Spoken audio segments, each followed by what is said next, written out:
So as you know, the chief has already briefed you guys on the preliminary information. We did make an entry after a 14-hour standoff.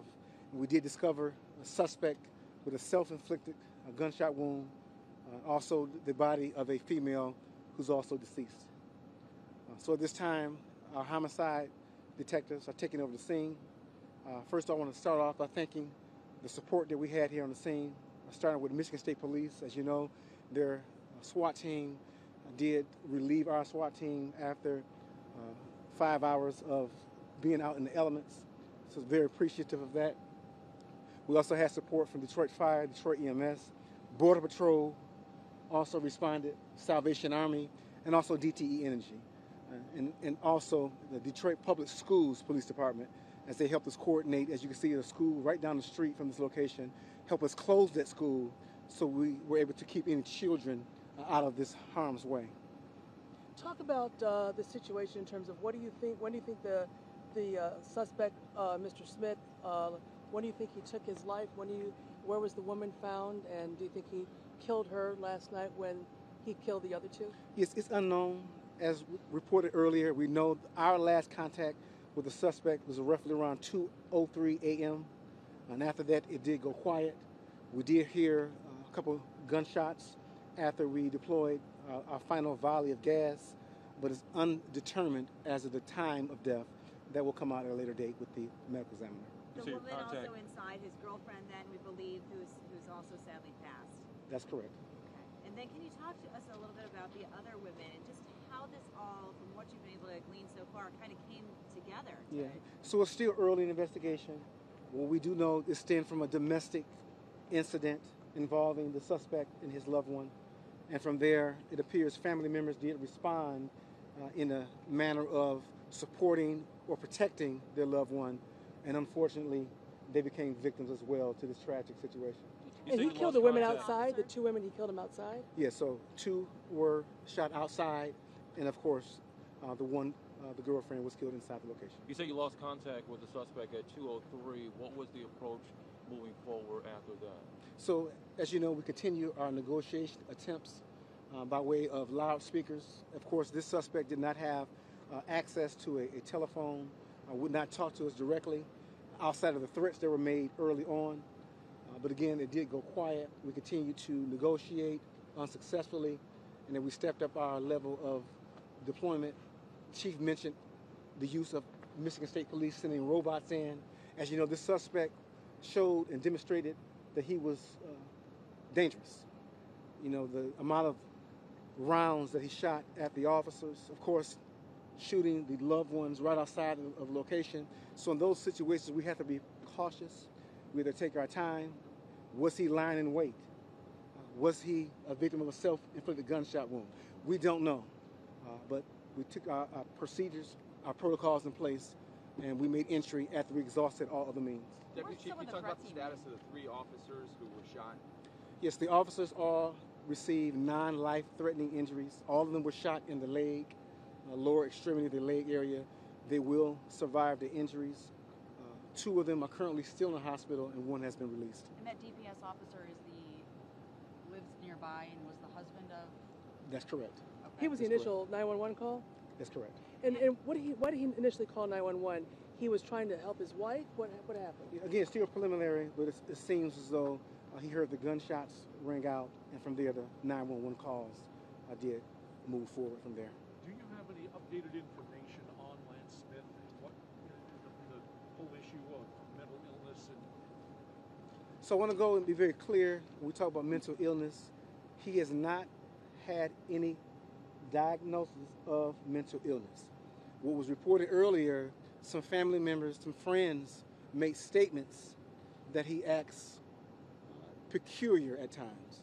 But again, no documented mental illness from the suspect. What were some of the threats he made? Threats to, as he put it, I'm not going to go out quietly. I'm not going out without a fight. He made these threats from inside the house? Or? From inside the house, and relayed that through family members, and it made its way to the police department. Did he have a phone inside and it just went dead, or what? Unknown at this time, whether he had access to a phone, whether he just didn't want to talk to law enforcement. We do not know that, but he did, as I mentioned earlier, would not speak to us outside of those threats, and those were early in the response. Do you have phone communication with any relatives? Do you have any phone communication with anyone? Yeah, to our knowledge, no communication with anyone. So these were 2 Detroit police officers that were shot, and then 1 DPS officer. Yes, so 1 off-duty DPS officer Off-duty. and 2 on-duty Detroit police officers. Have you been able to notify all family members? We're still in the process of that. Most family members have been notified, but we're still in that process. Was the DPS officer the first one shot, and was that prior to DPD arriving? He was shot prior to DPD arrival. Unknown on the procession of it when he was shot, but he was shot in the initial response. And is he related to one of the women who was Yes, he's killed? married to Okay, one so of the he's married to one of the one women. of the victims. So they go to try to help. He is shot and injured in the process. She is shot and killed. That is correct. Along with another woman who's That's also correct. a relative. That's They- correct. Talk I mean, about the this living is conditions. pretty traumatic. Yes, ma'am. How old is the girlfriend? They're all roughly in their 50s. Everyone's roughly in their 50s. One of the females is 46, but everybody else is in their 50s. And that's her home? That is her home. And any idea what set this off? Again, unknown what the root cause was. We do know, again, it was domestic disturbance call that came out. And from there, as you can imagine, the suspect inflicted this carnage. Can you talk about what you're going through, seeing all of this violence against police officers and gun violence? Well, it's been a troubling few weeks for the Detroit Police Department. And you think broader than DPD across the country. So again, we're going to continue to have those conversations with our officers, being mindful of watching their circumstances, their situations, continue to improve on our tactics, and again, continue to reach out to our partners in law enforcement, as I mentioned, the support we have from the Michigan State Police and Wayne County SWAT teams to assist us with these tragic situations. This has been about a 13-hour standoff. But can you walk us through, what the police department? This has been an extended, long period of time. Yes, no secret. 14-hour standoff. Again, we have to take our time. We have to, sort through evidence, interview witnesses, and then be patient. We don't know what the suspect intents are. Again, in this situation, he did have a self-inflicted gunshot wound, but we don't know that. So it's best to wait, gather information, and rely on our tactics and our witnesses and our procedures. DPD ever fire shots? No shots fired from the Detroit Police Department or any other agency. And how many flashbangs? 3? So DPD had 3 volleys of gas, chemical agent we deployed. A volley may be anywhere between 10 and 12 rounds. And then MSP did not deploy any chemical agent. They did deploy 2 flashbangs in an attempt to get a response from the suspect, again, which was unsuccessful. Can you talk about his age and also his living conditions? Because it said that he started fires because the house wasn't heated. Did he actually live in this home? It is reported he does live at the home. When we look at his history, he is registered to that location, as well as vehicles are registered to him to that location. But the heat issue, you guys turned off the heat, correct? So I don't want to go into too much of our tactics, Gotcha. but what he did was set off fires inside the location, and from there we were concerned about gas explosions, and so we went through our procedures with our fire department and also DTE to help us to mitigate any fires that could occur or explosions. Surprising he didn't come out in the first 2 deployments of gas?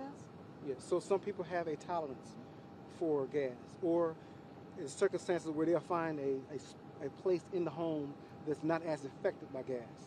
And so again, each situation is different. Some people can take the fumes, some people can't.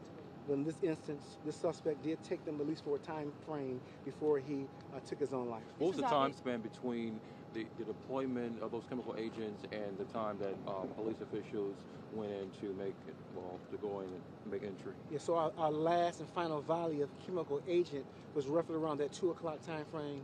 And then, as you know, roughly around 30 minutes ago or so, we did make that entry. Thank you. Can we ask one? Can you talk about the taking cover initially? The officers, because we understand 9 police officers had to take cover for about an hour while he was firing shots. And about how many shots did he fire, and what were they using to shield themselves? Yeah, so a lot of heroic actions did take place today. As the chief mentioned earlier, our SRT, our SWAT team, were able to rescue 3 members who were pinned down using our armored vehicle to get them to a safe location. Another part of the response was officers. Once his partner went down, he was able to grab his partner and pull him, again with that injury to his leg, pull him out of harm's way and get him to medical treatment. So again, great response from the officers, courage, strategies and tactics, but it did pay off. But about how many shots do you think he fired altogether? It's unknown at this time. Numerous rounds were fired, but unknown the exact count. And he Handguns? had a lot of guns, right? I mean, this guy, can you talk about that? What we do briefly? know, there's 7 guns registered at the location. There are a rifle, what appears was used in this assault, but many guns associated with the suspect. Can you tell us? I mean, obviously this has ended horribly, but this could have been, I mean, 3 officers. Could have been even more. Very easily could have been a higher death toll. So again, very sad that this did take place. We're going to hope, as I said before, for this community continue to play for law enforcement, pray for Detroit Police Department and all first responders, because we live in some trying times right now. Lieutenant Shaw, Shaw, can you step up? How the robot? Can you step Yep. up a second? Sure. So what we have with all of our bomb squads across the state is they have actual robots in there. Each of those trucks carries about $1 million worth of robots. It's a service that the state police provide to our local and our county partners, so they don't have to expend that funding for there. I think, as the chief said, we don't want to rush people inside of these incidents. So we'd rather send that robot in there to take a look around with the cameras. The one robot at the very end, Wolverine, is able to actually get into the second floor window where we kind of can discover where people are at. And we'd rather go that route than send actual people in there. So that's how those robots are deployed. And how did the robot get to the second floor? So basically, it has a huge boom on the top where we go in there, we just bust a window, and the camera sticks right inside, and we can look at everything inside there. It all comes into our command trailer, and then the detectives and all the ES support members, the SWAT teams can look inside there, kind of see a layout of the house too, in case we do have to go in there. Because no matter what, eventually a human being's going to have to step into that house, but we want to make it as safe as we possibly can for those officers before they go in there. But that's how you determined then today that he was perished, that it was a self-inflicted, that was all robots. Right. So basically, we use 3 robots. We have a handheld thrown robot that was thrown inside that can go around there. We have another robot that was able to check out the ground floor, and then the third one was able to go inside the top window, and that's where we discovered the individual deceased. What did your robot see inside prior to human entry? So basically, the robots were able to tell us that the individual was down, the suspect was down inside the house, and we were also able to locate the female victim inside. Wow. Were they in the same room? I don't think I want to go into that. If you could reiterate again the relationship between the victim found in the house and the gunman. Said anything about that? Boyfriend, girlfriend? Boyfriend, girlfriend. So they have a relationship. So But they were living together in her. They both lived there. And there were all utilities were on in the house prior to all this happening, to your knowledge. prior to Prior. yes. Okay. Gentlemen? Is the family cooperating right now? Is that an issue? So as you can see, large families are gathering. Right. Emotions are taking place. We have 2 families who are gathering at the location. But Detroit Police Department, Michigan State Police, we're mitigating some of that confusion, some of the emotion. But right now, everything is going as we projected it. What about the people who live in the area? What have they been told during this? So they were told very early on and throughout the event to shelter in place. We did not want them coming to windows, exiting their locations. It was best to shelter in place and allow us to manage the scene accordingly.